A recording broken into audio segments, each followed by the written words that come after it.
Hello MELD Nation, welcome to the channel. My name is Fareed, and in today's video I'm going to be playing back a recent Twitter space that was just held by the MELD team. So I literally just got off of this Twitter space, and boy oh boy was this informational. Now, I'm not necessarily an expert when it comes to liquidity and how all of that functions on Cardano, but what I can say is that I learned a lot from this particular Twitter space. So I highly recommend that you guys watch as most of this as you guys can. It is a little bit lengthy. It's about 2 hours, I believe, but there was just so much good conversation that came out of this that, again, I felt that I needed to share this with you guys in the broader community.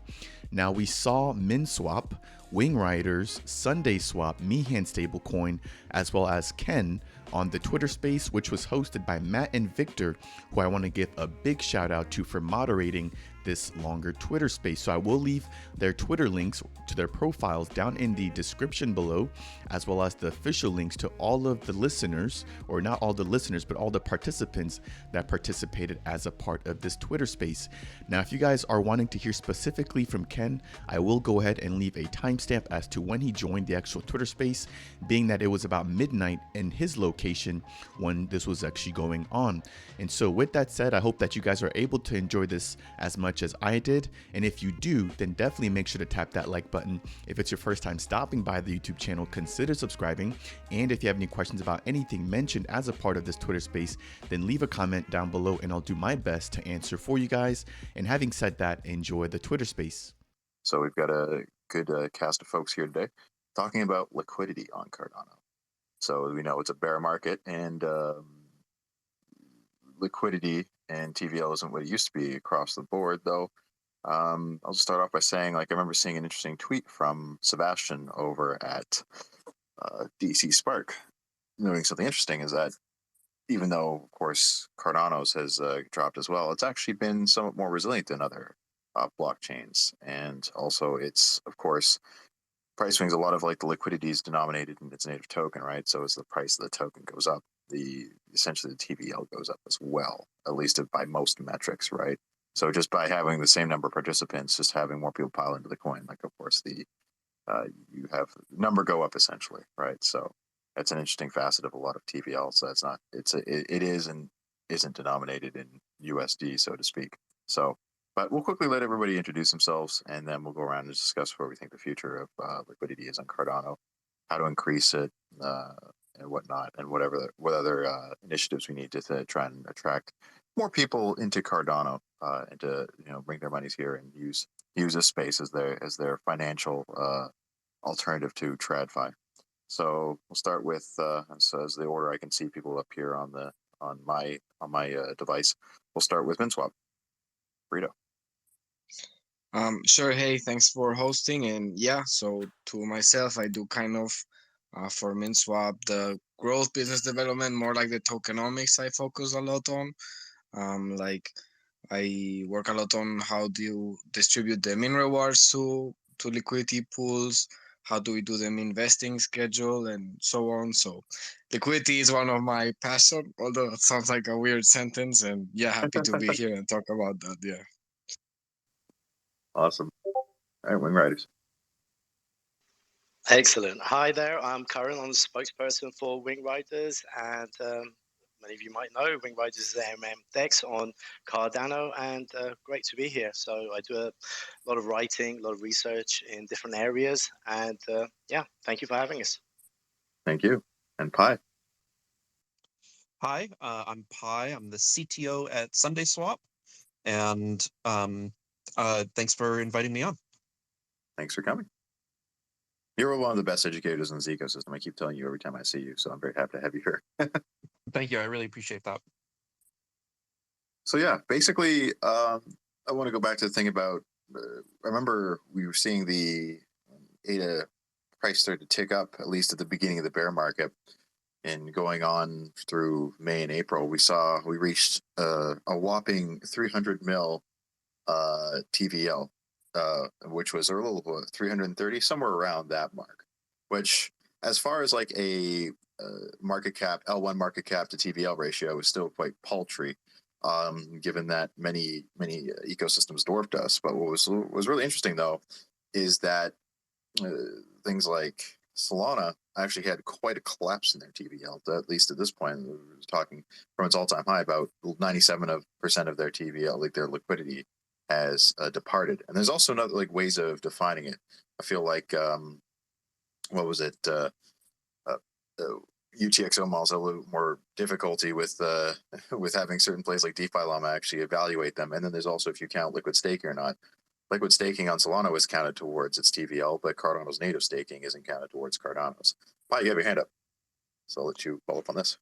Oh no, yeah, I just I think that really those two kind of phenomena that you mentioned, one that other chains saw kind of a very rapid deflation or collapse of their TVL, and that Cardano has not seen that, but they're kind of both caused by the same underlying cause in my mind. Well, yeah, so the kind of resilience of Cardano's TVL, but also the slimness of it, right, relative to our L1 market cap. And I think that's because we, compared to a lot of chains, I don't have any data to back this up. This is kind of just me going off my gut, but I believe that we have a lot more retail TVL than other chains, right? Agreed. And so I think, you know, if you look at Solana or you look at Ethereum, there was a lot of very large institutional TVL that was kind of, I don't want to say propping up those numbers because it is real TVL. It does benefit the consumer in a real way, but it also is kind of far more reactive. Yes. Whereas if you enter a bear market and you have a bunch of retail TVL, you know, in some sense, it's like herding cats, and it's going to take a lot of those kind of less attentive retail participants, or potentially even more, you know, like stronger believers, so to speak, people who aren't always chasing the, you know, exact optimal 0.1% increase in yield by moving it somewhere else, who are just kind of content to believe in the vision of Cardano and leave their TVL. And so I think, you know, as you were talking, that's the connection that occurred to me, of, you know, how you can explain both of those things. And I totally agree. It's obvious that I think a lot of some of the bigger entities that invest in this space that are really crypto centric also have a stake in not just the L1, but some of the DeFi L2s, right? We saw this especially with Solana, right? But as the market corrected and all of a sudden all the leverage came due and we saw the cascade falling, a lot of people were forced to liquidate, right? And then you have things like in Solana where 80% of it was basically spoofed by a pair of brothers who were just rehypothecating assets, right? And I tell people, I think like extremely, extremely low fees are a little bit of a risk because it becomes very easy to spoof TVL, as we saw in Solana, right? Like just a full on 80% of it just was the same assets over and over. And if not, and so the remaining, what we really saw was that get exposed, and then the remaining, what was the remaining 20%, essentially people departing the system, like institutional investors and retail getting spooked, right? So I think Solana's TVL, where it is now, is a lot more close to its real TVL, and that's what I think is interesting. I think Ethereum's is because of first mover advantage and being one of the most mature smart contract, well, at least the one with the longest running smart contracts, at least, I think it has a first mover advantage, and a lot of its TVL is a lot more legitimate, I would say. But I think there's also something to be said about like the sweet spot between of fees of not too high, but not so low that they encourage a lot of bot behavior and wash trading, essentially, right? So, and I think they can be capital efficient, but it's very easy to fake things, as we've seen. Minswap, you had your hand up briefly. Sure, yeah. One point I wanted to mention about the TVL on Cardano, why it might be a little bit different, is how the staking of ADA works. Like the staking of ADA is honestly one of the best things I think of Cardano, how it's designed, but it might be even a little bit too good because it's so comfy and easy to just like have it staked on your wallet. It's not like on other chains where you need to lock it up. That many people probably don't want to bother and explore DeFi because they're already just taking on other chains where you need to lock up or even get a liquid stake derivative. Maybe like once you have the liquid stake derivative, you're more keen to explore the DeFi. So I feel like maybe in the short term, like this is hurting a little bit the Cardano space and especially the DeFi. But I think that long term, it will be a good thing that the staking sort of mechanism is objectively better. But that's one of the things I think that influence. 100%. As people have said, essentially Cardano's staking at like roughly 3 to 4%. It's like its minimal risk-free rate of return. And if you can't stake and also leverage those assets while they're staked at the same time, right? That's competing for a lot of liquidity, right? So we have to make sure we we find a good a good balance there, right? It's just almost so easy to stake that a lot of people are like, oh, hey, this is a good like risk-free 3 to 4, and I think I'll just stick with this or whatever, and it's like maybe not even think about it. They're just content with that. So I think perhaps a lot of the people who are more risk averse are just content to go with the very easy, safe option that Cardano offers, right? But the Wing Riders is combining those two in a way, Yes. right? I'm curious, like when I first heard about that functionality, it seemed very interesting and it sounded like a lot of people would use it. But I'm curious if you know any numbers on actual usage of that since it's out. Are we talking about the auto staking of ADA? Yes. Yeah. I mean, from sort of the start, the decision was made to actually sort of give returns on that to the liquidity providers in one way or another. Figures I don't actually have, but yeah, I mean, I think that's definitely sort of, if you like, motivates people to use the other services perhaps of the protocol. And I think, yeah, that is definitely important. And obviously other protocols have now started to kind of adopt that.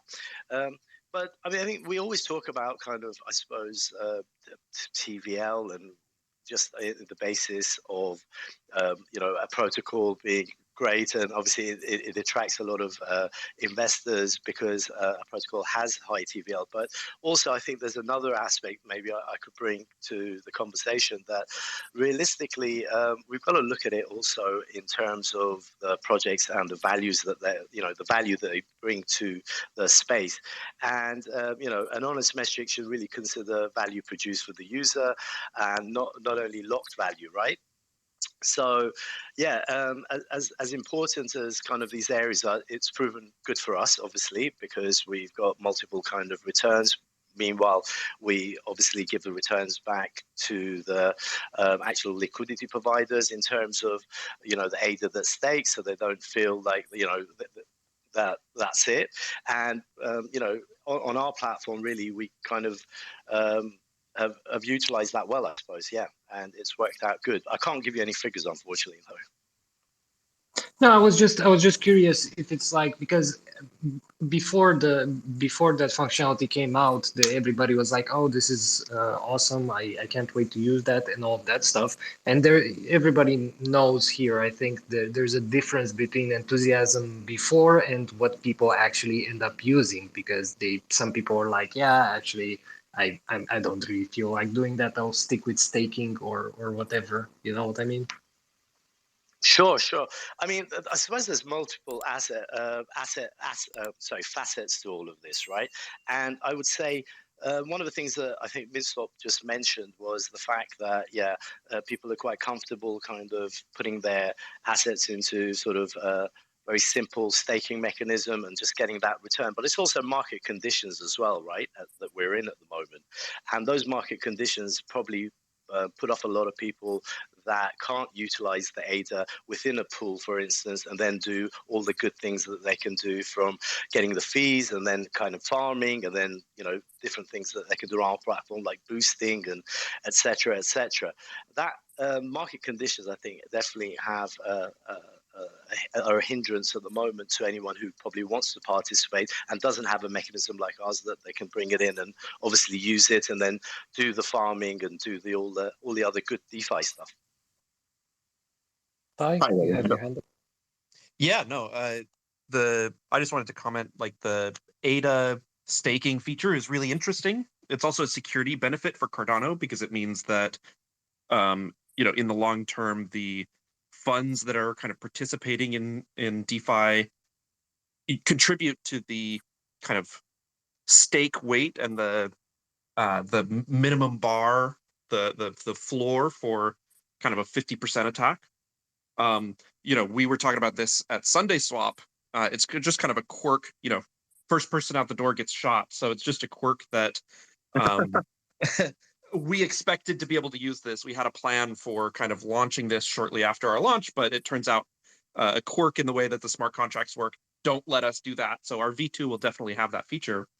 And I also wanted to comment on how I think, with Wing Riders, having that feature of, if you lock up your liquidity on Wing Riders, you're still earning your ADA stake. I think there's a lot of misunderstanding and miseducation in the space around the risks involved, especially the term impermanent loss. There are lots of risks, and nothing I say should be taken as financial advice. But in my kind of conversations with people, I've found that a lot of people don't really understand what impermanent loss is. They'll kind of open up a support ticket with us and say, "Hey, what the hell? My impermanent loss is 80%. How is that possible?" And when you work through the math with them, they're kind of attributing the full loss of the bear market to impermanent loss of providing liquidity and of the the pool. And so one of the things that we're going to be focusing on at Sunday Swap with our new launch is educating people around, like, okay, yes, you've lost some on these assets, but how much of that is attributable to kind of just general market conditions, and how much is from kind of impermanent loss by providing liquidity. And hopefully that will re-engender some confidence and help educate some people so that they feel more comfortable leveraging their assets and kind of aren't just going for the safe and easy to understand option, which is totally fine if people are doing that, by the way. But hopefully we can shift that narrative and we don't make DeFi kind of this big scary thing that it is for some people now. Yeah, I guess a lot of people don't realize is as the gap in an asset pair widens, right, the IL goes up. And a lot of people are just trading in very low market cap Cardano native assets, right? So obviously there's a lot of volatility there. Yeah, and well, the kind of big shame is that impermanent loss, in my mind, is really better described as, missed opportunity cost, right? It's by being a liquidity provider, you're always the counterparty to any trade. So if a token is going up, you're selling the more valuable token, and it's just as if you kind of dollar cost averaged into the market.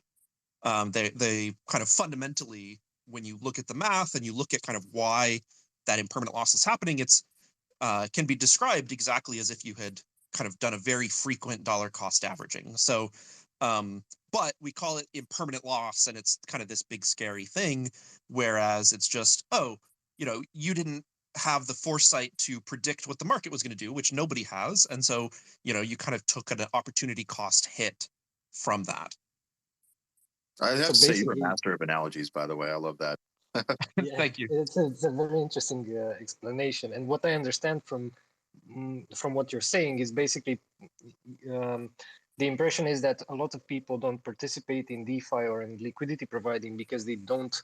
It's very hard to understand impermanent loss, and they would just rather not deal with any of that.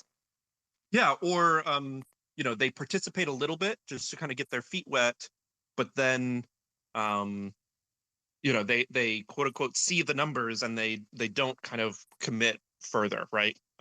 Which again, I want to emphasize, especially, do what you want with your money. It's totally okay if you are a cautious type of person. And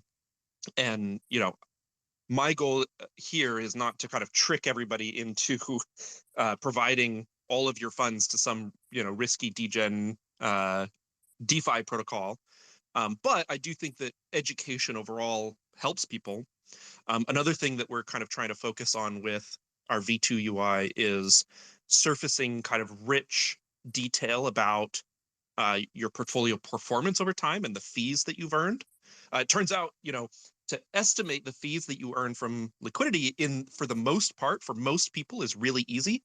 But to do it kind of in a general way that works for every weird permutation of how people move LP tokens around in their wallet is really hard. And so that's why you see this feature kind of not provided by most DEXes, is because actually calculating in a very accurate way the fees that you've earned is very difficult.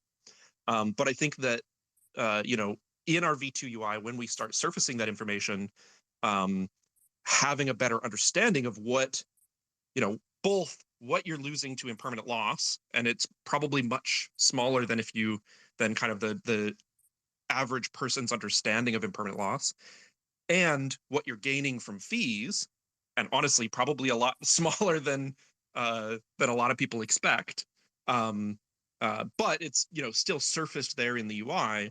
I think that will also help to educate and inform people and make this DeFi landscape a lot less scary for people. Yeah, I think like there are IL calculators online, but they're a bit more generic, right? And so it'd be cool. There's some system that sort of like track your rewards, but as well as like possible like theoretical IL at this like any given moment, right? So that might be interesting, but that's a feature that goes beyond my technical expertise. Yeah, and that's exactly what we're planning with our new UI launch. So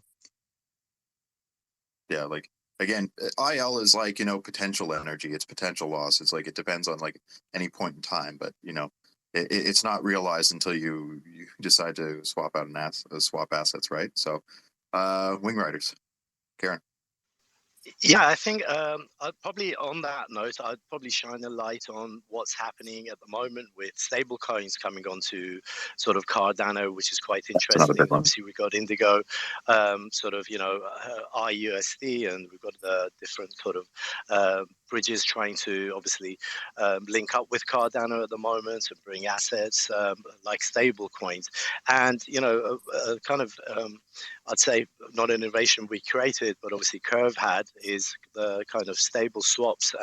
That will maybe help a little bit in respects of sort of impermanent loss, whereby the stable swap pools are a lot more kind of, if you like, for pegged assets, that is, not just stable coins, but they kind of alleviate some of the impermanent loss and they kind of get rid of that. So hopefully as these assets come onto Cardano from different independent projects, this kind of pools will give a little bit more of an assurance, both to retail and perhaps, institutional investors, that there are pools that you can go into in DeFi and the risks are far lower in terms of slippage, price impact, and obviously impermanent loss. So that's the thing I just wanted to add to that. Well, if you look at the stablecoin market, right, there's deep liquidity, right? And so, most things, like if you look at Binance, almost everything's paired against USDT, even though Binance wants to try and push towards BUSD, still seems Tether is the king, though USDC is catching up to it. But that's another thing I think that Cardano DeFi really needs, is just like stablecoins. You got May and listening here in the audience. Not sure if it's Lucy or Matt or someone else behind the account, but I sent you an invite in case you want to opine here really quickly. And that's the thing too, like having just stable coins to be able to quickly de-risk in a choppy market, right? Being able to just have a quick turnaround, because right now in Cardano, its settlement isn't as quick as like some or snappy as some other chains, and then you have to convert to something else, or like maybe load it onto one of your exchanges and then convert stable coins there. There's a lot of what I like to call temporal drag, which is basically it takes time. You have to sit there, you have to wait for everything to settle. Finalities takes a little bit longer, and then you have to transfer depending on what, if you're using DEXes to like convert to stable coins, or like your centralized exchange, how long they reflect the balance in your account. Like there's just a lot of temporal drag, and that makes the user experience poor, right? And so that's obviously a place where Cardano, I think, can optimize, because a lot of smart people have said that part of the reason like Luna and Solana were successful too is not just the VC backing and a little bit of a proofing up the story, but the fact that because they're rather quick as far as settlement goes, is that there's a very good user experience. A lot of retail just wants to be able to emulate their experience in Web 2 on Web 3, right? Or Web 3, quote unquote. I think a lot of us have mixed opinions on that term, but you know what I mean in this instance, right? And so I think, yeah, being able to have just good old fashioned stable coins, and maybe not even like, not to knock synthetics or whatever, but after what happened with Luna, I think people are skittish about algos too. Like it's just a classic, good old fashioned asset-backed stablecoin to be able to quickly de-risk and then be able to go on vacation and not worry, lock in your gains or something, or just stay at where you're at, go on vacation, not have to worry about your portfolio, kind of thing. So I think that's definitely will be a big boon to the Cardano ecosystem, because for the longest time we've just been missing classic stables. Bye. Yeah. it just kind of sounded like we were kind of wrapping up the concept of stables, and so I wanted to throw something else into the conversation, which is the idea that liquidity, like if we go back to the roots of what, like why liquidity is valuable and why everybody seeks out liquidity, and I'm not a finance person, so there may be many reasons, but my understanding is that the reason is because it provides the ability for users to move tokens without affecting the price, right? And that attracts higher volume, which means more fees for the liquidity that is servicing that volume. It's also really interesting to think about when liquidity and high TVL can be a detriment, right?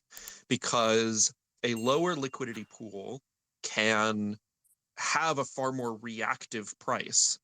The price can update quicker, at least on an AMM DEX, right? MuesliSwap has some advantage there as being an order book that, they are always at the bottom of the chart on the TVL metrics, but they, being an order book, their price is a lot more reactive as people cancel and relist and update their orders. And so low TVL is a feature in some sense, right? And that high TVL anchors your price, and it requires a lot of movement for your DEX to catch up in that regards. It's also a detriment because, at least the reason that I'm here in crypto and in DeFi, or one of the main reasons, is because I really believe in pushing the profits usually enjoyed by large banks out to the edges, right? And if a large bank comes in and now they're all of a sudden 90% of the TVL on the chain, that also means they're earning 90% of the fees, right? And so it kind of again. What? Well, essentially, what is old is new again. Yeah. And so one thing we're thinking about really deeply, and we don't necessarily have a solution that we're willing to like go to the presses with or anything, but one thing that we're thinking about really deeply is how do we preserve that model, preserve that attribute of like pushing and democratizing those profits out to the edges under kind of the weight of institutional investment, while still like attracting that so that we can get the value and get the kind of efficiency and the ability for people to execute their trades without having to worry about like, oh, do I need to split this $100 order across like a week so that I don't, I'm getting kind of the best price for it and things like that. While, also still generating that yield for the average consumer. And so that's just another thing, another kind of dimension to this problem where, if you think about it, the super high TVL that other chains might experience can sometimes be, and depending on what you care about, can sometimes be a drawback. So, and maybe that's just a bit of Cardano cope of like, oh yeah, we're low on TVL, but really it doesn't matter. I'm going to make my own metric with blackjack and hookers, but it's an interesting dimension to think about of the problem space. And I think that's part of it too. I think Cardano certainly has a bit more of an egalitarian ethos. It's attractive to a lot of us who are a lot more philosophical about this. And I agree with you there. But at the same time, I don't think we want to be too antagonistic to like VC money, since there's a use to liquidity, right? So how do you balance like that sort of like the political philosophy versus also the desire to succeed, right? And I also like, you look at like institutional money, like especially like big asset managers like BlackRock or whatnot. Really, a lot of that money is like the pensions of our parents, right? And so how do we like try and like make our parents stakeholders in this and trying to tell them, hey, it's safe, There's so many different assets to it, or facets to it. Also, I think when we dive briefly into what was it, like being able to sorry, I'm having a bit of a brain fart here. Essentially stake your tokens while being able to use them on Cardano. We're talking a little bit about features in tech, actually. And speaking of features in tech, as a resident tech expert, I figured I would let you talk about Gummy Worm here, Pi, because being able to leverage actual tech developments are always really neat on Cardano. And everybody likes to talk about like the different tech developments. There's also a lot of ignorance. Like I think Hydra's probably the most misunderstood thing on Cardano, but also it's really cool in certain ways. So yeah, I'm happy to talk about that very briefly. It's not really what the space is about, so I won't occupy too much time. So for those who don't know, Gummy Worm is kind of our code name for what will eventually become a scaling solution for Sunday Swap to reach, like Charles likes to say, the next billion users. One of the kind of ways that we're exploring is using Hydra for that, and we've got some really interesting ideas about, Hydra on its own, kind of the bare stock Hydra, isn't really suitable directly for a DEX or a non-custodial solution, but it has a lot of kind of technical features that it offers that seem a shame to throw away kind of with the bathwater. And so, we demoed this at Rare Bloom earlier this year, but we're one of the first people that actually ran. As far as I know, we're the first people in the world to run smart contracts on Hydra before even the Hydra team. So that was pretty cool. And so we're just doing a lot of research on different ways that you can scale a DeFi protocol like Sunday. One of the most promising of those, and one of the ones that we got furthest along with, is Hydra. But yeah, Gummy Worm is really it's about the research question of how do you get that off-chain scaling for, the L1 doesn't necessarily need to settle every 10 penny transaction without giving up some of the things that we've come to value, like liquid staking and like self-custody of money and the decentralization that comes from the Cardano stake pool ecosystem. So don't necessarily have anything to announce about Gummy Worm now or even in the near future, but that's kind of the code term that we're looking for or that we're working under. And I think those kinds of solutions, definitely won't be the only solution, but those kinds of solutions are also going to be really interesting because, I talked about this in Switzerland. Fundamentally, if you're trying to communicate to the speed of light, like even just physically, physics-wise, there's a limit. And so if you're trying to obtain a consensus among millions of people about what the state of the world is, you're going to be fundamentally rate limited. And if you look at any chain that has higher scalability than ours, they are making trade-offs to get there. And so having a stable L1, I think, is a good choice for Cardano. But how do we start bringing in some of those trade-offs so that we can achieve and meet the needs of kind of large institutional money or large TVL and large retail volume and large non-retail volume and all that kind of stuff is a very, very interesting way that I believe Cardano will develop over the next few years. I believe we're developing quite a confluence here, because that was actually leads very well, almost perfectly, into my next question that I was going to riff on was, and again, I think you're sort of like in a roundabout way talking about like touching on the blockchain trilemma, which I bang on about endlessly because I think it's I personally think it's like, if you want to understand crypto, it's a foundational concept. Everybody needs to know what the blockchain trilemma is, right? Because you optimize for 2 areas and always give up on a third, right? So a lot of these quote unquote VC coins optimize for maybe security, but mostly scalability at the expense of decentralization, right? So these are experienced a bit better, and if like users don't care how centralized they are, then whoop-de-doo, right? So that's the question I want to ask going forward on Cardano is, are we able to have our cake and eat it too? I remember seeing like the presentation on import endorsers on Scottfest, and they're talking about how we can functionally increase like the block rate, like production rate, right? And so we should do it quite dramatically. Of course, I have my suspicions about like, the 100x figures and whatnot, all things being equal in a test net and so on, right? With all these pools with equal stake and everything else. But is there a way that we can reduce the finality time to ameliorate the user experience, especially for retail people that are used to that kind of like faster finality, faster settlement? Like, as a resident tech expert, Pi, what's your views on input endorsers being able to maybe achieve some of that? And also, just as another side note, I believe in, and I think what you were getting to is that using Cardano more as a settlement of settlements, right? Like where more stuff migrates to their own side chains or L2s, does all that complex transactions. Like, you can have a lot of back-to-back in a Hydra head settle untold billions of transactions between or volume, and then just reduce it to one proof on the main chain, functionally taking off so much of that load. right? So there's sort of like 2 or 3 questions in there for you.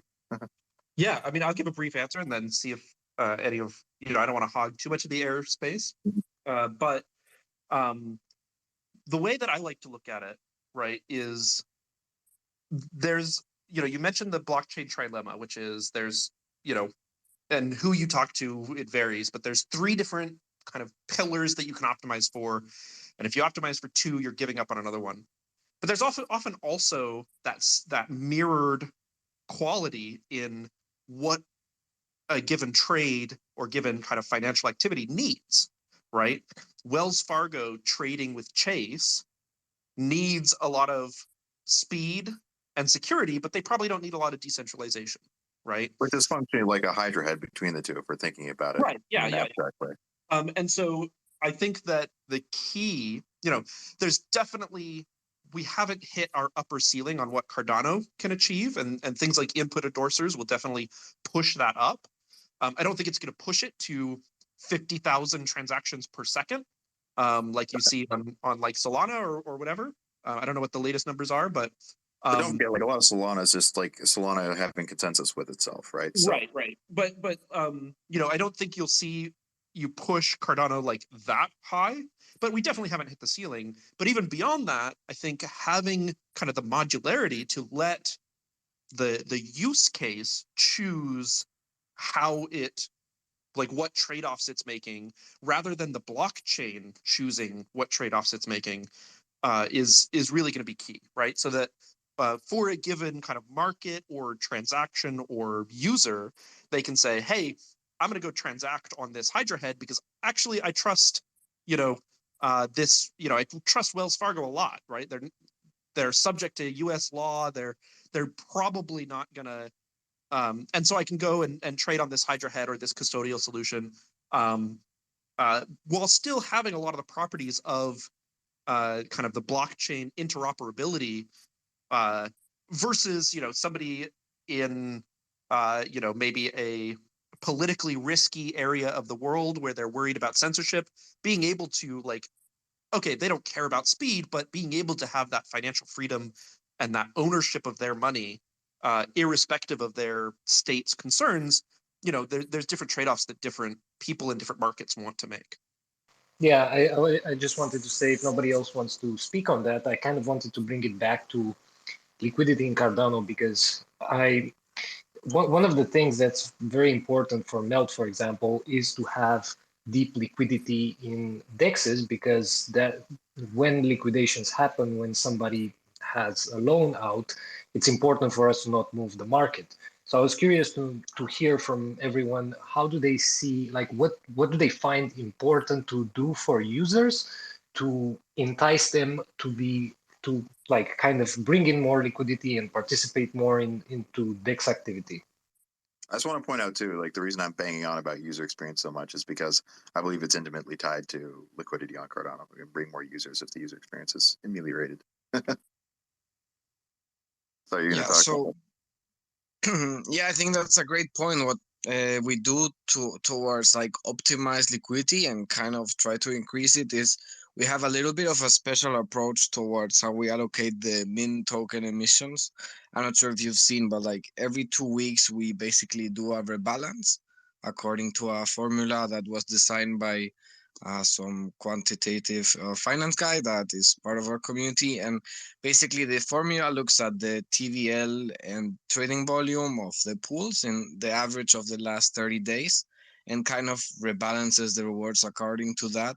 So basically what we do, I think that is important when you're at DEX and you allocate rewards, don't do it arbitrarily, like, we will give these tokens to this partner project because like it's a partner project.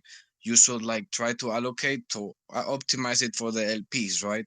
That means to go to direct the rewards towards the highest trading volume so that the LPs earn the most, and that those are the pools that are most incentivized and the liquidity is the most optimal there. So I think we kind of have a different approach towards the emission to try to benefit the LPs more and not to do some sort of more marketing-based emissions.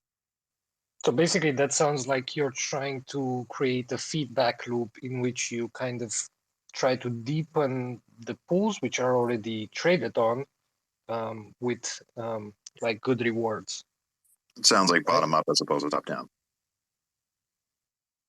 Yeah, exactly. Basically, we let the market dictate which are the pools that are gonna get more incentivized. It's purely market based instead of more like us deciding like subjectively the pools.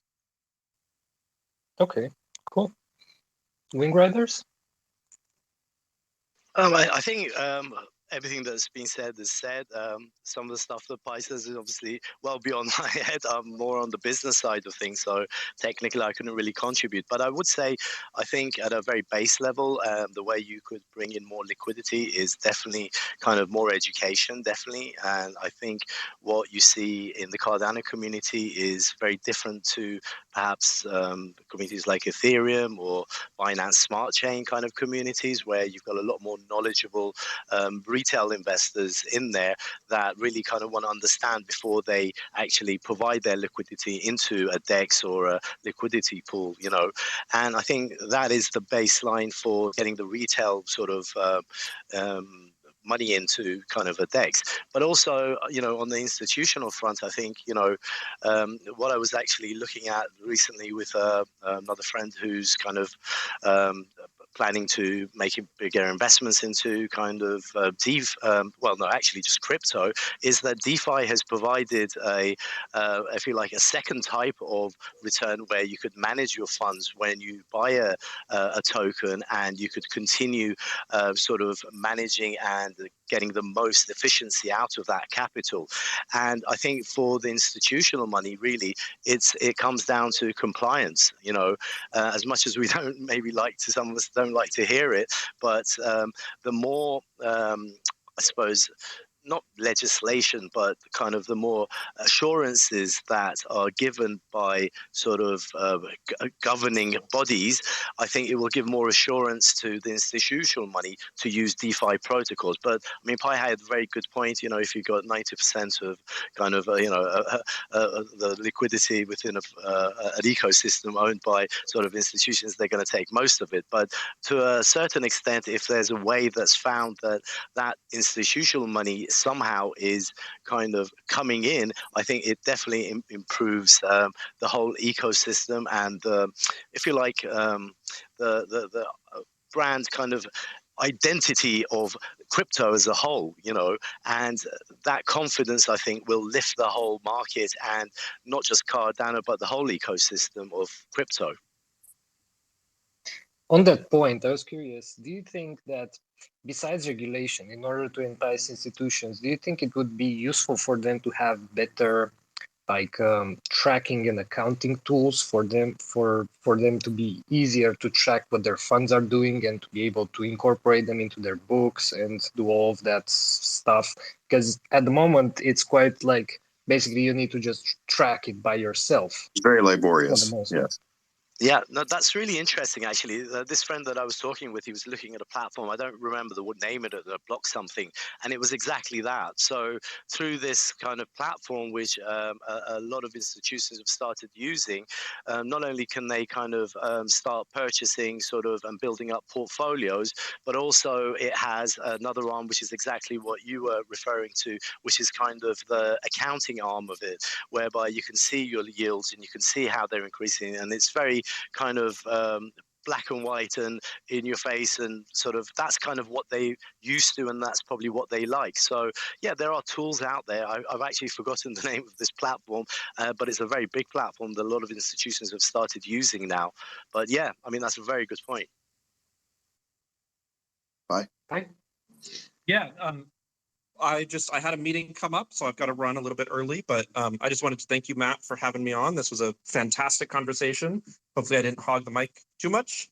And, you know, enjoyed talking with my friends over at MinSwap and Wing Riders too. So thanks for having me on, everyone. You're a supremely great guest to have, because you have a well of knowledge that's quite deep, but also nice breadth. And again, like I say, you're probably one of the best, if not the best, educator in the space, and you're very good at taking complex topics and turning them into analogies that are very digestible for people. So, you know, it's a privilege to have you on here. Thank you. I really appreciate that. Those are very kind words. Have a great rest of the space, everyone. Yeah, I think coming back to like trying to attract liquidity in terms of like, you know, the VCs and whatnot, right? I think that like again, we seem like we're famously antagonistic to it, but we have this sort of back and forth with them, right? I don't think we need to be super antagonistic because again, like a lot of VCs just represent like retail money in a different form, right? Like I was talking about earlier about like a lot of it's just like the pensions of our parents, right? So it's like really whose money is that, right? And I think too, like there's like I'm of two minds about how to like construct a narrative around like trying to attract institutional money. On the one hand, there's like the specialists in crypto who got absolutely wrecked this year. You know, you could look at like all the supposed smart money, like Three Arrows Capital, wrecked. You know, right now it seems like DCG and Genesis wrecked, FTX wrecked. You know, CDFI, like centralized DeFi, like Celsius wrecked. It seems like the smart money hasn't been very intelligent, and so that might be a narrative point to. It's like, okay, how smart is the smart money? Do you really want all that smart money when it's begin being just as silly as like perhaps like your most uninitiated retail trader? Like, I think there's a way of constructing that. You know, smart money isn't always intelligent, right? But at the same time, a lot of smart money represents other people's money, which is really just another retail person, but with a middleman, right? So, which narrative do you want to go with, and how do you land the cross section or a balance between all of them, right? There's many different ways to approach this. Just some like talking about like liquidity in terms of tracking on Cardano. Karen. Yeah, that's a really interesting point, actually, Matt. And, I think some of the responsibility of how you control that inflow of sort of, institutional money is down to the projects themselves. You can take on one VC and they can kind of gulp up a whole bunch of your tokens and kind of have a lot of control. Or a project can kind of distribute that amongst sort of several projects, maybe 10, 15, 20, whatever VCs or institutional money, and say, look, this is your allocation. So kind of by limiting it. So I would say a lot of the responsibility also falls on the projects not to be allured by the sort of, attractiveness of sort of getting millions of dollars into their project just because they need it, and really have to have some kind of restraint in terms of how they control that inflow and say, well, no, actually, we're more interested in having a more, if you like, decentralized base of institutional money rather than just having one big VC or two big VCs come in and gulp up money, which obviously every project, especially in the market at the moment where we're at, cyber winter, everyone's kind of looking for. But, I think I would definitely reiterate that point that a lot of responsibility should fall on the projects as well to be responsible how they take in investment from VCs and institutional money. I think just to make a small point on this, I think most people don't really hate VCs. The part that they hate is that VCs usually don't play by the same rules, and that unfairness is what makes people antagonistic against them. If they would play by the same rules, then everybody would welcome them. But yeah, this one. Case in point, the whole Robinhood and GameStop saga, when all of a sudden everybody was prevented from buying, but they could sell and whatnot. That was just basically the mask slipping as harder as one has ever seen. And then after the fact, they created some sort of contrived excuse for it that, I was just like, this seems like a very edge case of an edge case, guys. And, it doesn't I haven't really seen it happen anywhere else. So that's what. Sure, yeah, I think that when it comes to attracting VCs to Cardano, Charles mentioned, I think it was in the Messari conference, that like Cardano didn't play this whole Ponzinomics game with the VCs about like how many tokens can you get when they become liquid and so on. So there's not that much vested interest of VCs in the success of Cardano, which might affect the liquidity. But I also think a big important point to attract like VC liquidity is that currently DeFi is, first of all, it's not very secure. Like these protocols mostly aren't that battle tested, but also is very variable. So for instance, in traditional markets, fixed income is like a huge part of the market, but in DeFi it's not as big. So that's why I'm very like looking forward to protocols such as MELD or Liquid that come with a fixed income kind of,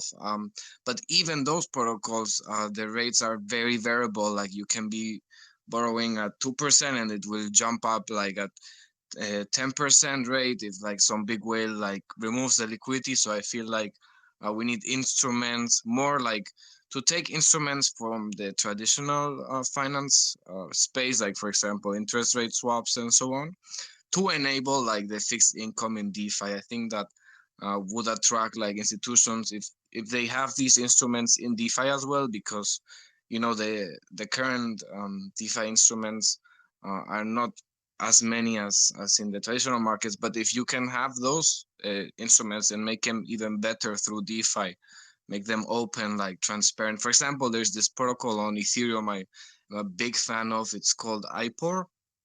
And yeah, it's a bit complex to go down the rabbit hole of IPOR, but essentially it's like the LIBOR rate. It's just that you take like on-chain data and it's transparent. Like is the LIBOR rate, but made better because the LIBOR is not very transparent. Like it's decided, by a bit kind of arbitrarily by some bankers in London. But just an aside for those owners that don't know, LIBOR is London Interbank Overnight Rate. Anyway. Yeah. So like in DeFi, you can basically take directly the borrowing rate from lending protocols such as MELD, let's say, or Liquid, and have the actual borrowing rate like be transparent and real time for everybody to see. And that's something like is better than TradFi, like objectively. So I think once we get those kind of instruments and the fixed income, it will enable more like institutional players to come and put capital.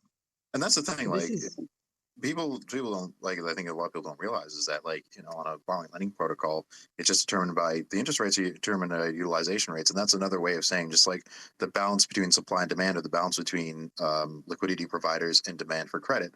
So if there's a small amount of demand for credit, but a high amount of liquidity providers, so a lot of people wanting to lend to a small amount of people, interest rates will be low. If there's a lot of borrowers and less lenders, that will push interest rates up higher. So it's very democratic, just the interplay between the two, right?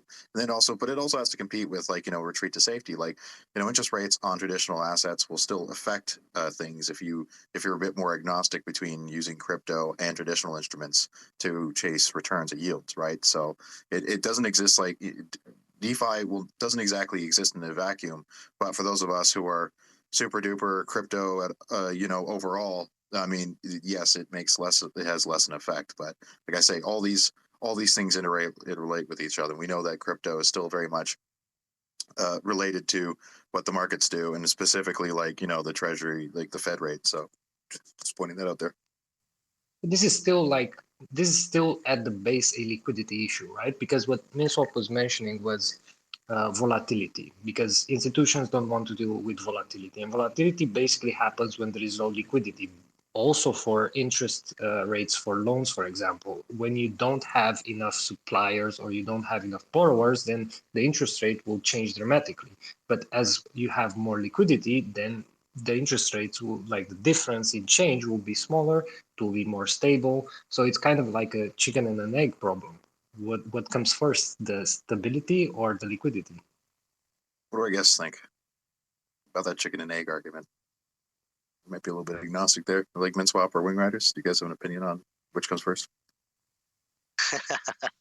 That's what I'm going to say. Yeah, it's all good. No, but I think that's a very open question. Oh, we got a request probably just at the right time too, because we're just about to move into the Q&A portion. So, dang, perfect timing.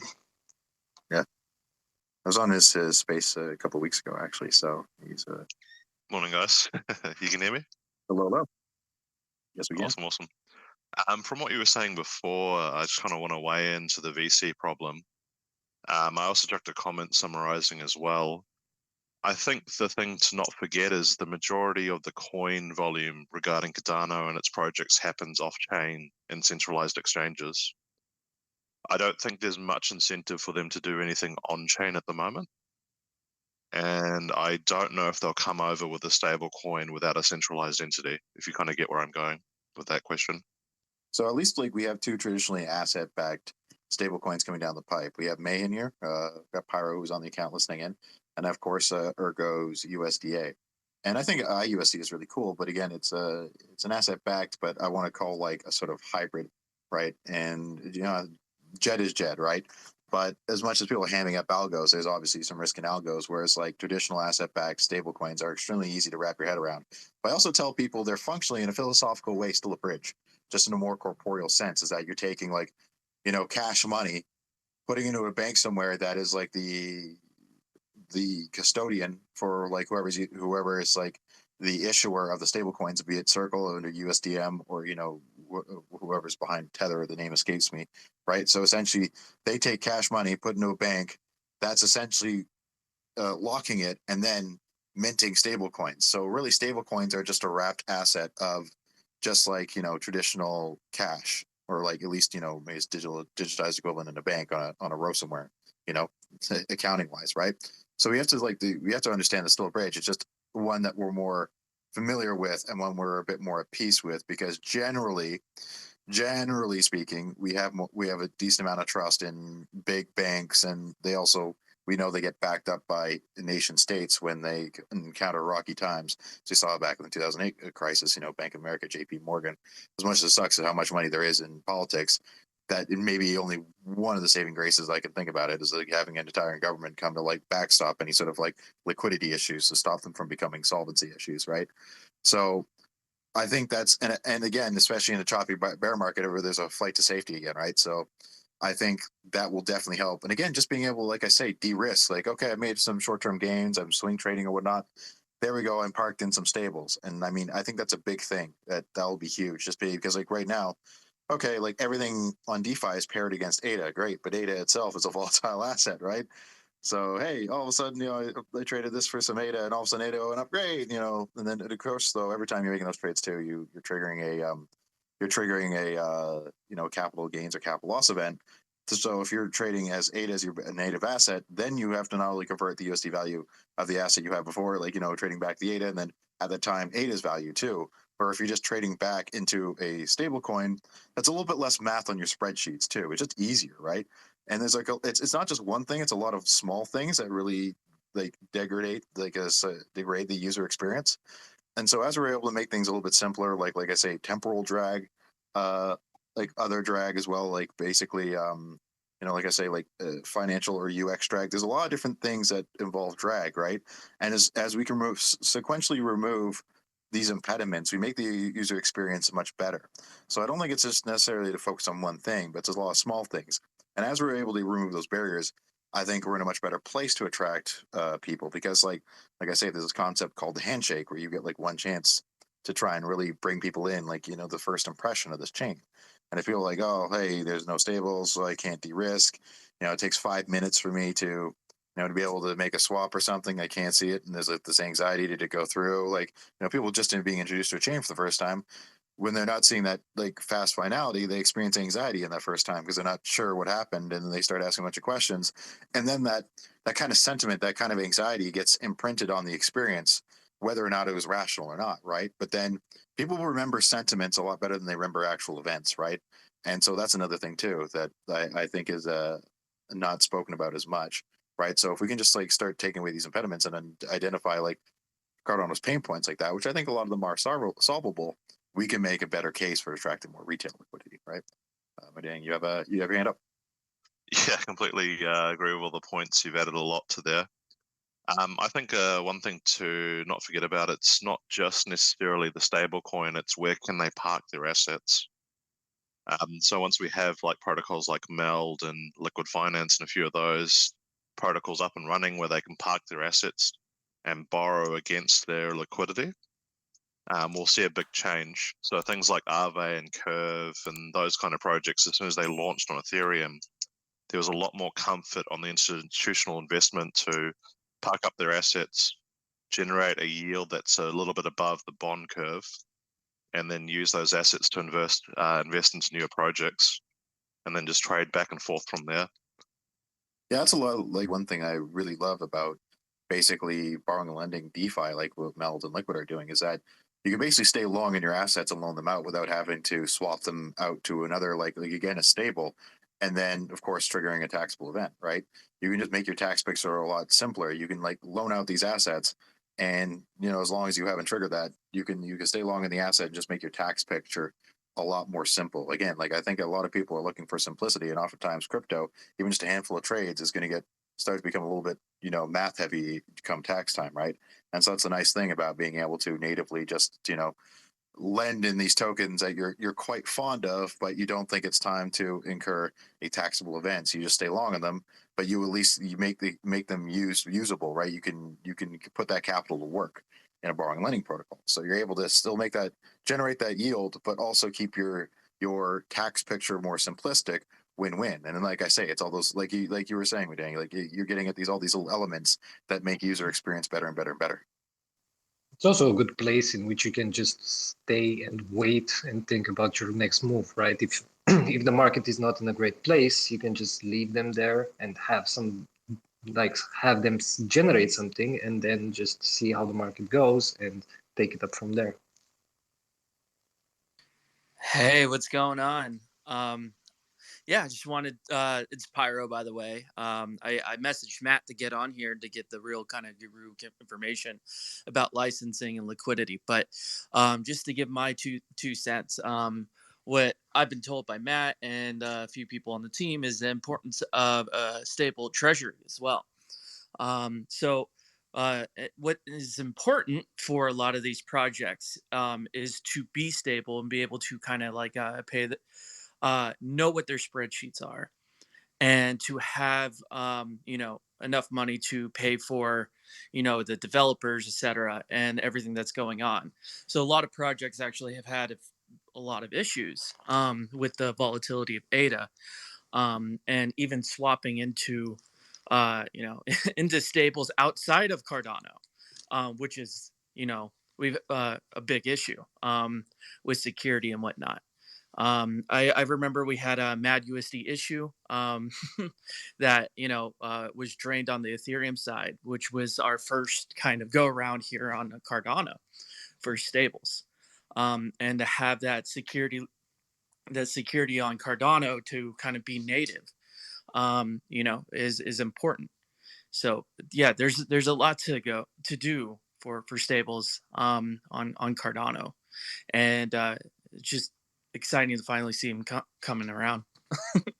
Well, I think that's like, I guess, like you look at the Mad USD thing, it's depending on how you decide to retreat into stables. I know this involves wing riders, so this could be a little bit touchy, and they definitely let them opine, since I think they respect to them, this is definitely their wheelhouse, right? But I think it's depending on how you decide to convert into stables. Like if you just load up that token onto an exchange and then turn it into a stable and turn it into cash, then you're functionally like de-risked. So and so, like, to say nothing of inflation and yada yada, right? Like obviously there's risk to everything, but it's depending on how you on what form you park those quote unquote stables, right?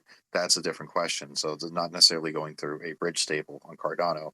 It's basically loading up on an exchange, converting to a native stable, and then possibly cashing out that native stable to literally fiat, right? So there's different avenues, and there's like to how that happens, right? So I think if I try and find the core of the question there, I think that would be an edge case, and I'm not sure how many people end up doing that. Wing Riders, Karen. No, I think this is a really interesting point, because obviously, the kind of, efforts to bring in liquidity, whatever you do in terms of, and we spoke about bridges, which is a really good point. Unfortunately, they have provided anyway, sort of some bad incidents for multiple chains, it's definitely not a sore point for us, because at the end of the day, it's an independent project, but, that you strive to work for, say, I don't know, bringing liquidity into an ecosystem. You have to trust the technology that's currently there. And bridges have definitely proven one of the good sources of liquidity for many of the chains, but also a major kind of,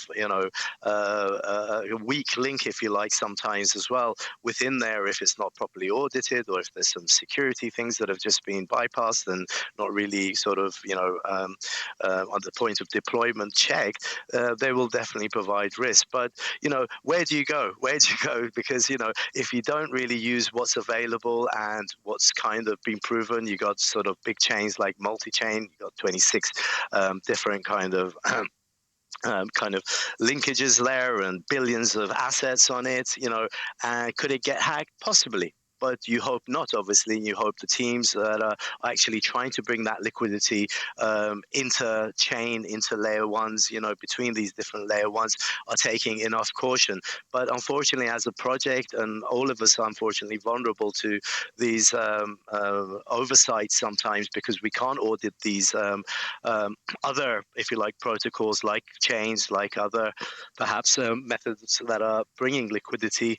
It's very hard to actually stay safe. So you have to come with a big caution sign to everyone who's actually using these to bridge over, if you like, liquidity from one chain to another, that be super cautious, because there is no, try and safe and tested way that you can say, well, this is definitely the way. And bridges just came up, so I just thought I'd just mention that as well. I just want to point out too that like ostensibly Nomad was working just fine until an update, right? So absolutely, yeah. It was just on the last update, they obviously didn't do their homework, and they just released, they deployed, and unfortunately there was a vulnerability that was exploited very quickly. Yeah. Yep. and that's this. We brought this up on Spaces before about like basically the audit cadence, right? Because I'm sure, as you know, like audits are extremely expensive. I like to think though that Wing Riders has a bit of a advantage though, because like being developed by Vacuum Labs, you guys actually have quite a bit of like intimate Haskell knowledge, right? So you're very more familiarized with these processes. I have to correct that, Matt. We're not developed by them, but we did source a lot of our initial code from Vacuum Labs. So yes, kind of incepted from there, and it went on. But yeah, many of the team, I would say, have been writing from the beginning of Cardano and developing in Haskell. So that's a great thing, because obviously it gives you that assurance that you have got that kind of expertise there. But also, some of the weaknesses obviously Haskell are the toolkits aren't there. They have to be developed from base. It's slower, and actually this is another sort of area of development that probably is slowing the development of, first of all, Cardano, and perhaps even affecting the liquidity coming into it, because it can't develop as quickly because everything has to be made from the base up. And this is allow me to go on a quick tangent of irritation. Like we hear certain people bang on about formal verification, but already like the number of people developing in Haskell is quite small, especially professionally, right?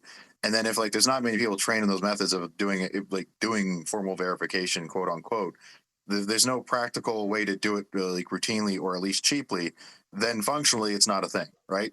So it's just like any code, any language can have vulnerabilities. We know this. It doesn't matter if it's Haskell or C# or anything. Anything like some obviously some have more classes of errors that are just like not available, like memory management errors that you might have in a more low level languages like Rust or C++. That are just done away with, like with the GC, as you'd see in a managed language like C# or Java, right? You have certain classes of errors that have been removed from the ability of the user to be able to accidentally introduce, right? But with that said, no language is infallible. Haskell's not infallible, and to be able to leverage that kind of like so that kind of like utility that quote unquote that it has, you have to have this very esoteric knowledge set and an already semi-esoteric language. So for all intents and purposes, the whole formal verification thing is a little bit of a red herring, right? As I like to think. Language. The language is not the problem. The developer is. The language is the language. It matters how you use it. And again, like people like to use functional programming, but more in line in an imperative state. Like I say, like language integrated query in C#. It's great for creating like some terse code to do complex functions, but I still think it has its place within a more like readable set of traditional control structures, right? But that's just me opining on like, what I'm used to, right? But being fully functional all over the place, I believe also comes at the cost of readability, right? That's just me. Anyway, Mudang had his hand up, so and again, readability is a lack of readability is a great way to introduce bugs. Just saying, by the way. In terms of weighing into the bridge problem before, a lot of the problems are caused by the double spend issue on a lot of chains, where liquidity can be sent to the bridge and then sent across, but still exist in the bridge. And there's also a lot of single point failures where people that manage the bridge have a key that accesses certain wallets, but then it's not a multi-key SIG. So there's a lot of standards that need to get sorted out on that end as well. Yeah, you got in terms of like master key. Yep. You have not just a tech risk on one chain, but now 2 chains. Yeah.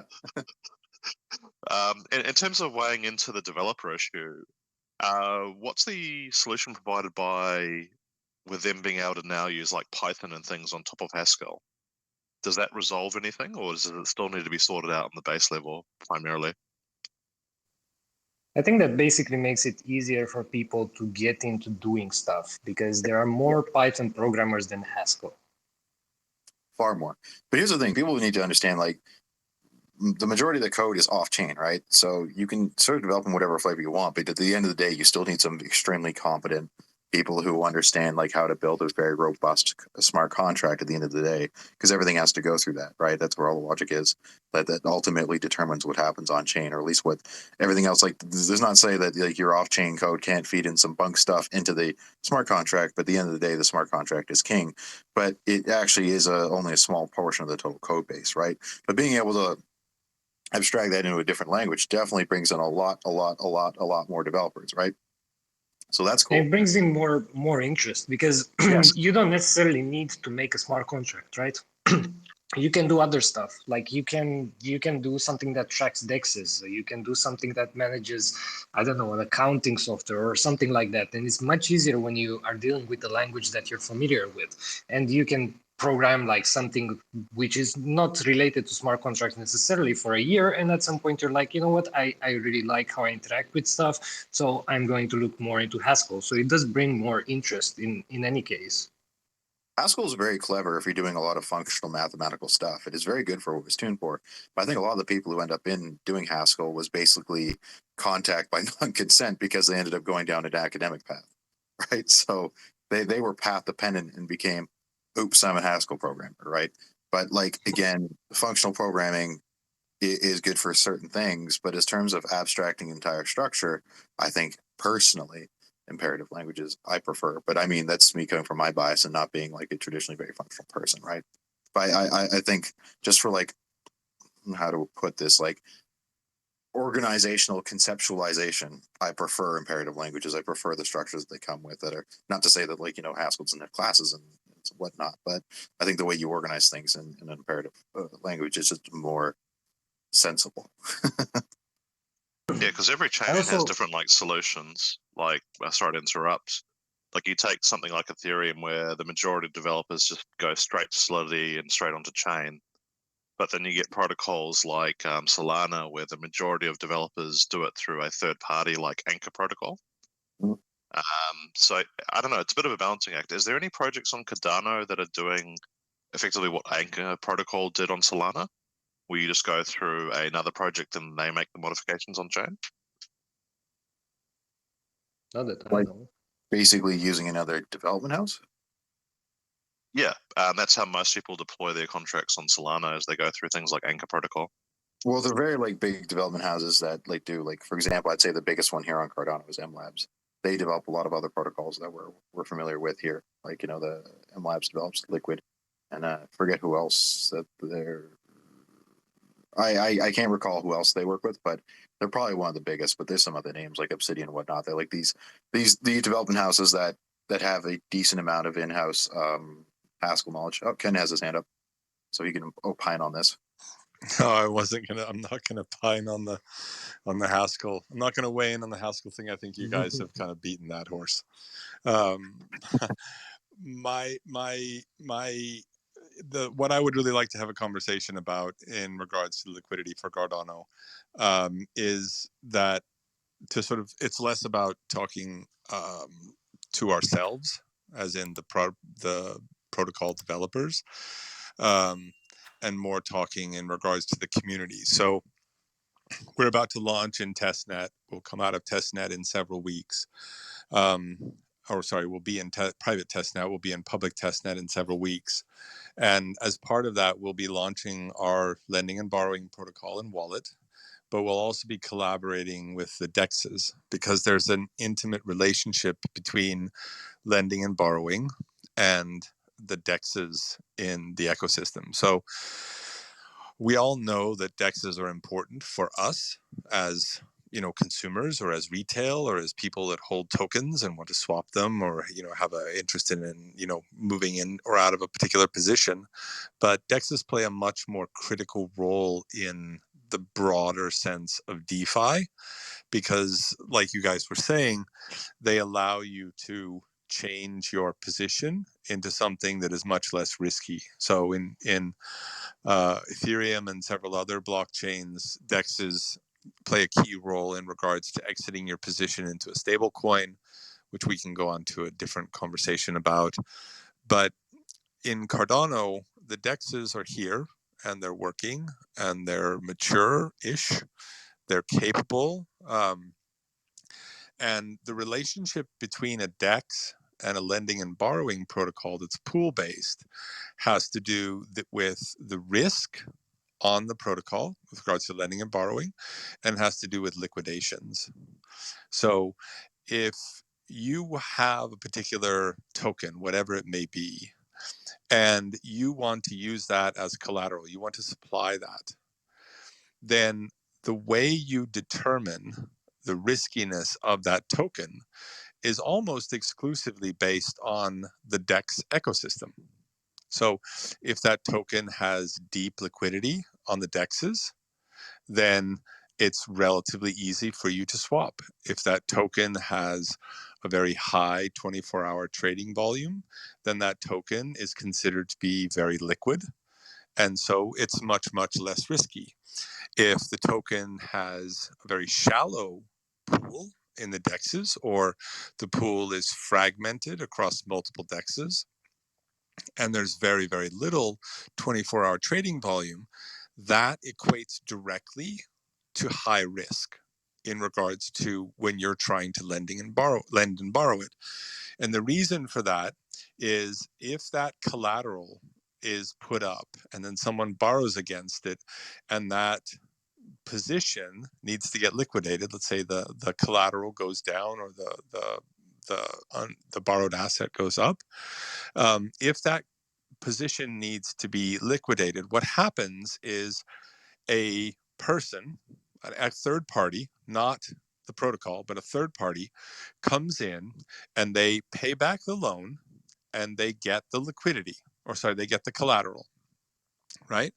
But if typically what would happen is you'd pay back the loan, you'd get the collateral, you'd go to a DEX, you'd convert that collateral to a stable coin.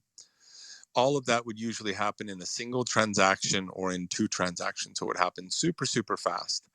But if there is not enough liquidity on the DEXs, if the liquidity is shallow, or there's just simply not enough 24-hour trading volume, then somebody who would normally be liquidating that position, and that's a critical role to liquidate the position, the person who would be liquidating that position wouldn't do it. And the reason the way they wouldn't do it is because if they got that collateral, they wouldn't be able to swap it into something else that they felt was safer, right? So using an example, let's say you put up, I'll use MELD so I don't offend anybody. We put up a lot of MELD as collateral, and then you borrow a stable coin and MELD goes down in value. And then the position gets liquidated. But if, let's say, the amount of MELD that was put up is, whatever, $50,000 worth of MELD, and someone borrowed $25,000 against it, then if I'm going to go take that collateral and convert that into a stable coin, or convert that into ADA or something else that I feel is more secure, but there's only $13,000 in 24-hour trading volume, and there's only whatever $30,000 in liquidity depth, I can't do it. I can't convert it. And when the liquidation happens, in many cases, it's because that collateral, the value of the collateral, is going down. And so you want to buy that collateral, pay back the loan, liquidate it, pay back the loan, get the collateral, and convert it into something that you would consider to be safer to make a profit. That is the sort of mechanic of liquidations. But if that doesn't exist, then what that translates into is that the collateral, the token you're using for collateral, becomes super high risk.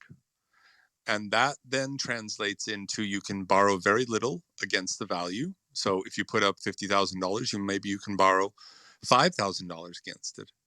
And the liquidation point is very high, like really high, because you have no idea how long it's going to take for you to convert that token into something else. So this is the sort of conversation that I'd really like to have both with the DEXes that are here, but more importantly than the DEXes, we can have this conversation offline.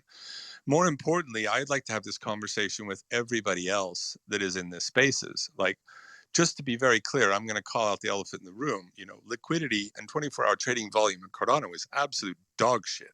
I mean, it is horrible.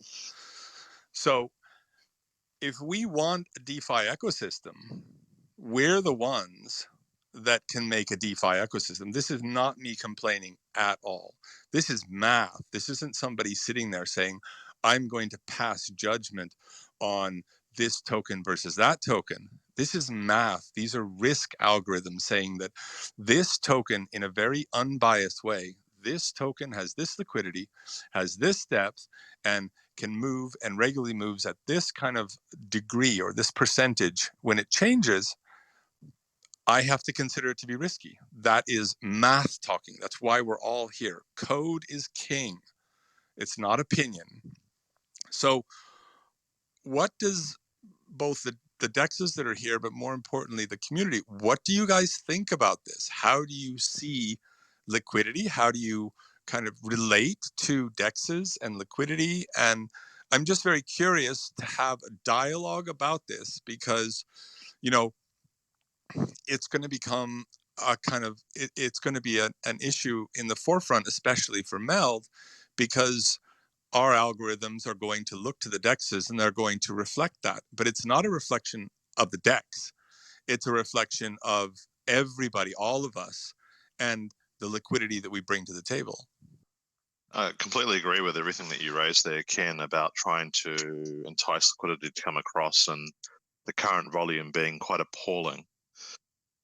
In terms of what I brought up before about the solutions to the problem and the issue itself, the majority of the volume's happening off-chain at the moment.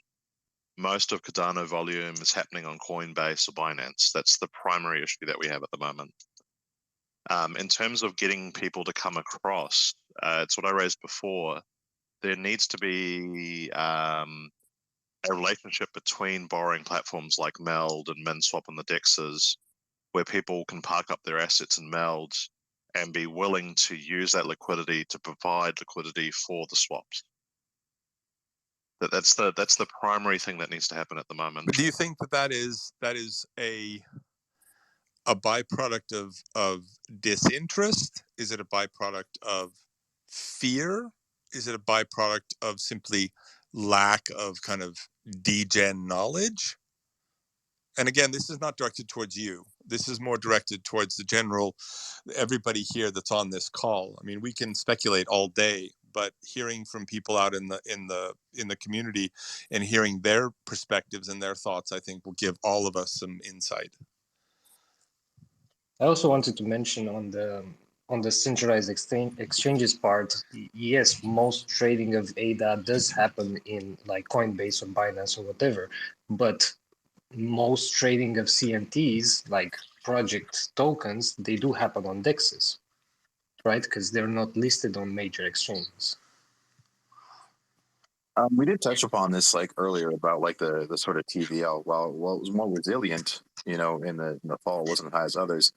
But I mean, again, I think some of it is, a lot of it is spoofed, as we saw Solana, right? So Solana's down like 97%. Its TVL is absolutely in the tank compared to what it used to be. But 80% of it was just rehypothecated BS, right? So really what it was is 20% of it, what its highest point was. And then from there, outflow, probably institutional liquidity, right? So I think a lot of it is like, because what they had is like, you had this big money backing projects like, you know, Serum or whatnot that had an interest in bringing a lot of TVL to the system, right?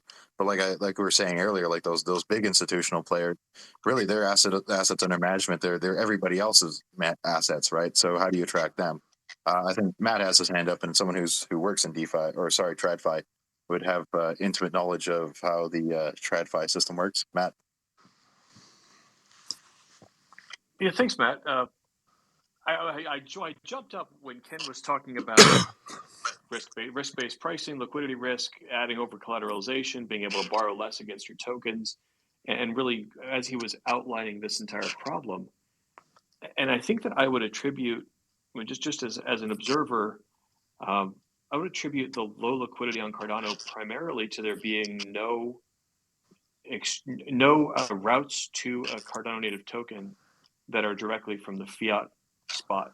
So you don't ever see like MELD token listed on, on Coinbase. You don't see Hosky listed on Binance. You don't see these tokens that are prevalent in the ecosystem and widely held, getting any actual price discovery in the primary market. Everything flows through the ADA channel. And, I know MELD is a project in a Wing Riders MinSwap. You guys are highly leveraged into the Cardano ecosystem and into the adoption of Cardano as a blockchain and an operating system for the financial world.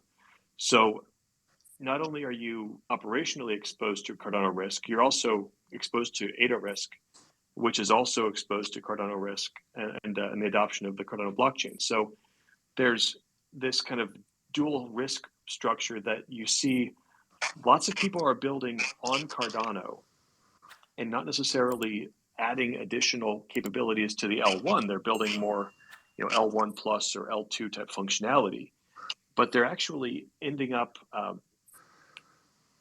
having to channel all of their activities through the channel of ADA to get fiat cash back into their people's pockets, if you will. So as you pay them in your project token, they sell that project token into a DEX. They get ADA, then they take the ADA and they sell it on a centralized exchange, and that's quite an inefficient system. And so when you have no fiat-backed stable coins, when you have no direct-to-fiat ramps, then you end up in a situation where liquidity is low, price discovery is difficult, and you have to adjust those risk parameters appropriately when you're going to do an over-collateralized loan. So if I paraphrase, it basically comes down to no stablecoins as one of the most core primitives that are missing. But also no, ERC20 tokens are traded directly on centralized exchanges into the fiat system.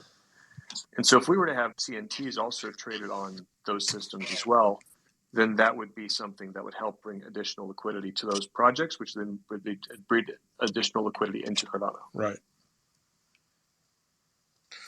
But isn't that a chicken and egg kind of situation then? Because to get onto those bigger exchanges, you have to have high volume. Well, I think it's a little bit of a marketing effort that can be done by the CF types that are responsible for exchange relationships. Okay, gotcha. And currently they're focused on getting ADA onto exchange relationships. But if you can get these centralized exchanges to update their operating parameters so that they could accept Cardano native tokens in addition to ERC20 tokens, right? I know that's a difficult lift, and it's going to be one of those things that is a very long sales process when it comes to breaking into those relationships. And in this bear market, who knows what's going to happen? I mean, Coinbase has laid off 67, or it's down 35% of their people, right? So who's to say that they have the capacity to then adopt new blockchains with different standards that are wildly different from Ethereum? Yeah, true. So is there anybody else out in the community here on this call who has some thoughts on this topic? Questions on the topic? Yeah. I kind of have the opinion of like money goes where it can make money. And really, I think that not a lot of people realize that like there's ways to make money on Cardano that are relatively safe if you're not afraid of managing your risk. Like, for example, using Indigo, supplying liquidity for I assets, like things like that. Like the yields right now are pretty good, even if they're not explicitly stated. And like, there's a lot, and not only that, like, there's also a lot of tokens that have pretty good interest rates on for providing to decentralized exchanges. And I think it's really just the beginning as well. And it's also going to get even more when there's going to be even more opportunities when you have asset-backed stable coins like MELD coming in. Once those get popular, you know, decentralized exchanges are going to incentivize for that. We're going to start having pools that have stable coin CNT pairs that probably get incentivized as well. I think a lot, and really I don't see much on YouTube of like, oh, like this is how you could make X amount of dollars on Cardano. Right. And really, like we're kind of young. But I think once those gains kind of become consistent, well illustrated, and that content comes out, we could expect to see more liquidity and more volume happening on Cardano.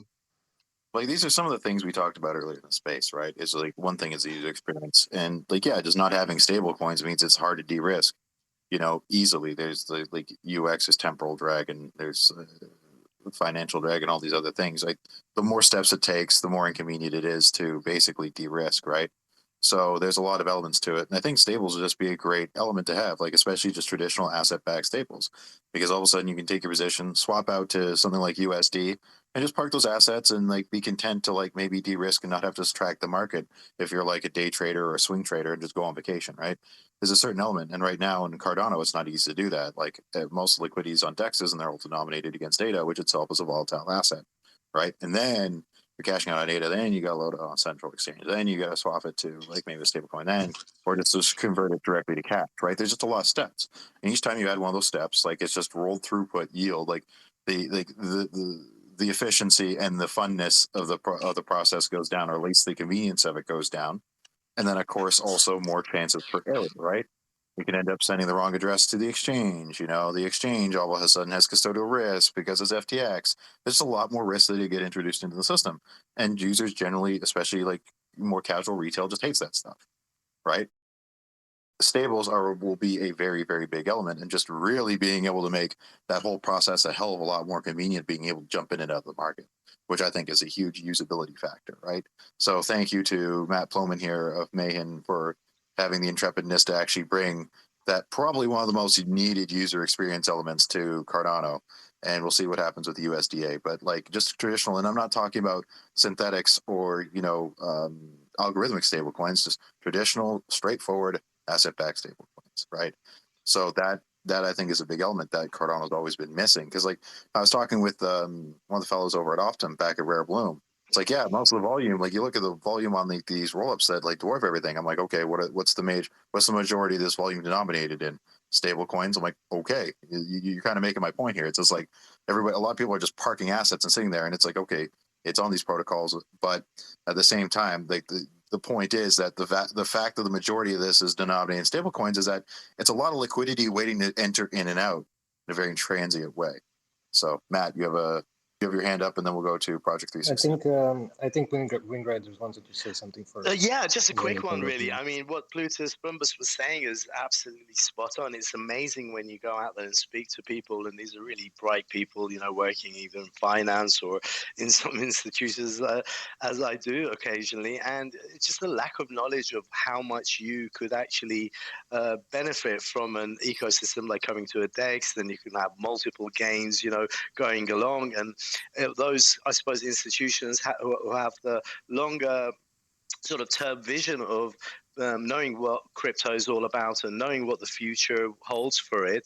And it's just amazing when you talk to them and you tell them, like, you know, you could have like 6 times of games just by providing liquidity, you know, put $1 million in and you could have it, and then you could hold on, and the next bull market will be around the corner. And I go, is that even possible? Is that, you know, this is just a disbelief, and that's all I wanted to add to that. You're spot on there. You know, it's just a lack of knowledge out there is, I think, something that should probably be addressed by the whole community. You know, because it's unbelievable for them because they're just not used to it. Yeah, Project 369. I think you have your hand up for quite a while, and then we go to Matt. Sorry, but they had their hand for a while. Yeah, much appreciated. I just like what Plutus said, and it's good to see you again, Matt, as well. And when Kin was saying where's the issue like on the degen level, on which level, what's the byproduct of that. I think all of those things are the byproduct in accumulation. So like those are really, really good points. And another issue was addressed how a lot of the people are like, they hold it on exchanges, and now the exchanges aren't really as trusted anymore as well.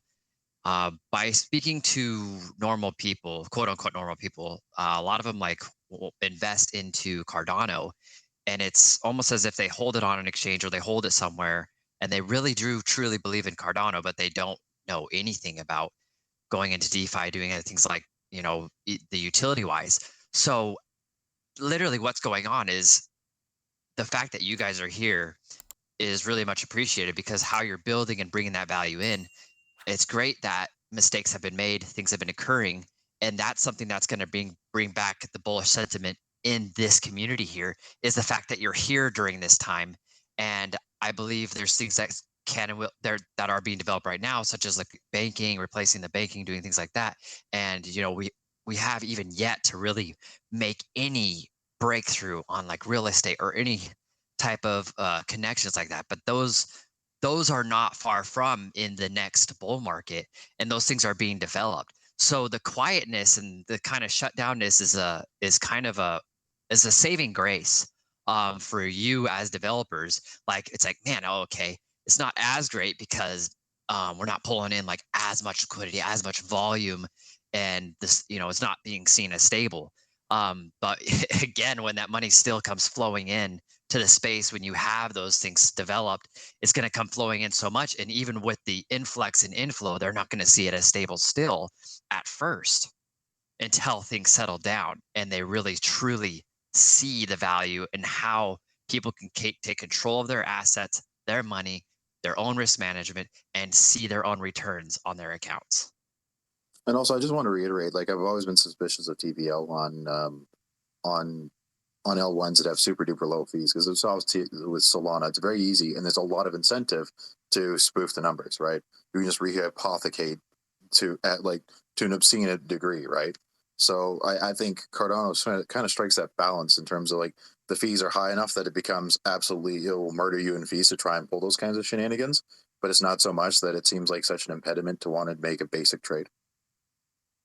I just think like super low fees are basically an evaluation, a risk of being able to evaluate the protocol properly. Bader, you have your hand up. Yeah, I think one thing to add to all what you mentioned, guys, is it's logical mercenary capital, like the kind that flows in with short-term gains and, you know, exits, which is, you know, it's logical for DeFi. But I think one thing that like Admin Swap does, which is basically work with projects around protocol-owned liquidity, which means protocol own its liquidity given like how the mercenary capital is. So this is helping by a project owning the protocol owned liquidity. It makes like that liquidity as a revenue source for the project, and also makes like liquidity sustainable and it's controlled by them like the projects themselves. And this is like a crucial step like towards like having sustainable liquidity that help like any other project that want to build on the top of that other project, in case like liquidations as an example can be also a leverage to use. Does anybody have anything else to that? Yeah, I mean, I think it would be interesting to find out, you know, of all the people on this call, who, if you could raise your hands, who here provides liquidity to DEXes?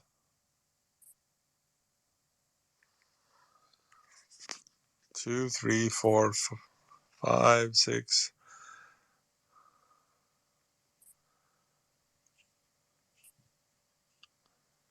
I can't scroll down and see them all, but looks like 10, 11.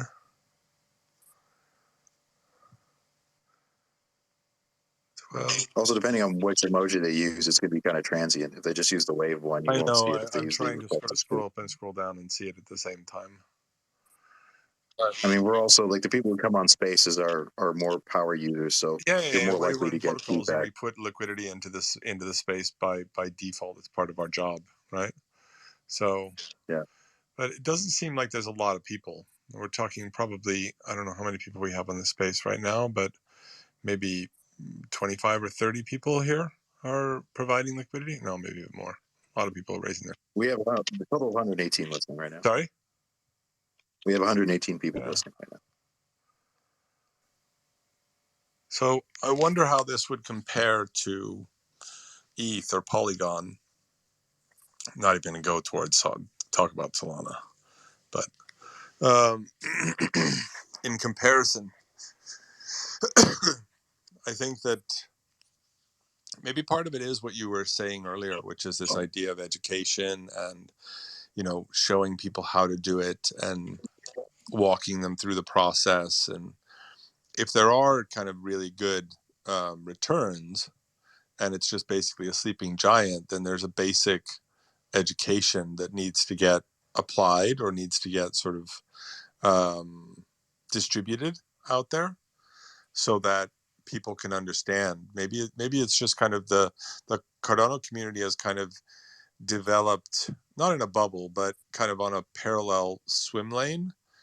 And so a lot of the people in Cardano don't play in ETH, and therefore they're not that familiar with these kind of degen activities, or maybe they're just a different personality to what you typically would see on a Polygon or a Ethereum with regards to degens. I think too what you saw is this, like in the last cycle, people were talking about, oh, they got investment from this like almost crypto native VC house like 3AC or something, right? Yeah. But so obviously that patronage came with a certain level of cachet, right? But I was saying earlier in the space, a lot of those patrons got absolutely wrecked, and I think the sheen has come off of them somewhat. But it really helps to get that kind of patronage to bootstrap, right? At least get some of that like momentum liquidity going on. So like I was saying earlier, we don't need to be super antagonistic for any reason to VC money, but also don't parade it around as if it's like God's grace, right? I think that there's a certain balance to be had on the narrative between, hey, it's good to bootstrap liquidity, but also it's not the be all end all. And there are plenty of cases where smart money was absolutely dumb as bricks that we've seen this past cycle. Just a question onto the DEXes themselves. There was talks about. Sorry, Ken, you're getting feedback here. Oh, good. People being able to provide liquidity into the DEX and receive the ROI on ADA, like in terms of they were normally staking their keys. Is that implemented yet, or was that just a hypothetical? No, that's implemented, right? That's what Wing Riders does. When you provide liquidity, the ADA part is used also as like you get staking rewards on the ADA part, right? Absolutely, Basically, yeah. the So simple explanation. yeah, that's exactly what we do. So we started off with auto staking, and now anyone who provides obviously liquidity into any ADA pool can actually vote on the pool that they like to the ADA to be delegated to. So we always believed this was an important part, and yeah, I mean, sorry, I had a call come in, so I missed part of your question there. If you could just repeat it. That was primarily the question. You pretty much just answered it. Okay, perfect. Yeah. Are you the only DEX doing that, or is Minswap doing that as well? Yeah, we do it as well. The ADA that ULP is staked. We have a little bit of a different approach to allocating that ADA. It's not that every LP gets the same, but we use the same formula that I mentioned before. That basically looks at the pools with most TVL and trading volume, and we allocate the ADA based a little bit on that. So, for example, you will get a higher ADA APR staking if you are in a more incentivized pool than if you're in a pool that is less incentivized. Makes sense. Yeah, because like basically the reason they do that, because when you stake your own on your own wallet, you determine where you stake, right? But when you're providing the liquidity, it's basically the key owner of the pool, right, of that contract. So then they become sort of like the proxy for you, so to speak. That's an understandable way of putting it. Yeah, and when you go to the farming section, you see the APR, like it is divided, like you have the ADA APR on one side, the different token, the mint token as well, and the trading fees APR like on top. So you can see the different flows on the APR, like in the farm section. Which is really So important. this basically shows that more liquidity would come with more marketing about these interesting features, to me. I normally agree. Matt? It might, but I think there's also a little bit of a burden on the individual to figure out their own personal tax situation. The treatment of these kinds of gains that are received are not necessarily well understood by tax professionals and individuals who are involved in doing their own taxes, especially in the U.S. And so there's a lot of gray area and questions about reporting and making sure that you're going through that in a compliant manner. And until that's resolved, I think there'll probably be a lack of institutional level liquidity coming into the ecosystem. But this is not a problem for ETH, right? Like the same thing applies there. They don't know how to deal with taxes either. Well, the trick is that everything's traded against ADA. So you come back to this fundamental question of, the DEXes on Ethereum, they trade against stables, and so you can easily calculate your taxable gains and losses and your returns on those. If you're going to go against ADA, you have to go at every transaction, the spot price of ADA throughout the year, which is an incredibly difficult thing to do. It's just a pain to do it. Yeah, I brought this up earlier. This is something I touched on about half an hour ago. And there's basically, like, again, one of the stables, like it becomes like it's just more steps, right? Like I said, like user experience has all these little points of drag. It's like, okay, everything's denominated against ADA, but then you also need to, again, figure out the spot price of ADA at the time, right? So to do a lot more laborious math. Whereas if you're just pairing against a stable coin, it makes that a lot more simple. Sorry, Karen. Yeah, sorry, Matt. I'd just like to thank you all. I've got a previous engagement I got to run to, but really enjoyed it. Thank you very much for organizing such great spaces. Thank you to all the speakers as well. Really enjoyed it. So sorry I have to run. I had a previous engagement for a few weeks, so I have to run to that if you don't mind. No, not at all. In fact, we went 20 minutes past time, so I really appreciate what I label as charity here for you being here for so long. So thank you very much. Thank you very much. Great event. Thank you. And always good hearing from you. Yeah, well, we are like 20 minutes over time, so if we have any valedictory statements, we could probably do that there. But I mean, this has been a very good space. For anybody who was here from the beginning too, like, Pi is a really smart guy who's a pretty good a great thinker and a great educator, especially with analogies. So we are recycling a little bit because we have some people who came on late, and so we have touched on like some of these things earlier. But overall, it's been a great space. So again, if we have any valedictory statements, we should make them now and then probably wrap it up because we're coming on 2 hours. If anybody here wants to have a conversation about the liquidity in the ecosystem and sort of the topics that we've touched on here, then please either bring it to Discord or bring it to Telegram on MELD, and I'm happy to have a conversation with you about this because this is something I'm very curious about. Not so much the mechanics behind it or what the protocols think, but what the community thinks. And just in case anybody's interested in how curious Ken is, just know that it's almost like the middle of the night for him. And he's here trying to understand stuff about this, the opinion of the community. So it's very important for him. Yeah, if you want to hop on our Discord and engage a conversation with us about your thoughts on liquidity, we'd love to talk to you. Same thing with Telegram. We really want to hear your viewpoints. Yeah, thanks again for letting us come up and speak. And it's nice to see everyone being quite knowledgeable on the topic itself. And thanks for having us. Yeah, thanks for coming up. Really appreciate it. Well, if everybody else has anything else to say, no, I think we'll call it there. Like I say, this is the organically extended time session, which I love. But I don't want to be like over encumbered with our gracious guests here too. So I think this is a good time to call it since we're again already 22 minutes over. So, but I mean, that's a sign of a good flowing conversation though. And we've asked some really good questions and also come up with some really good answers, I think. So definitely one of the better ones. Have a good night, everybody. Take her easy.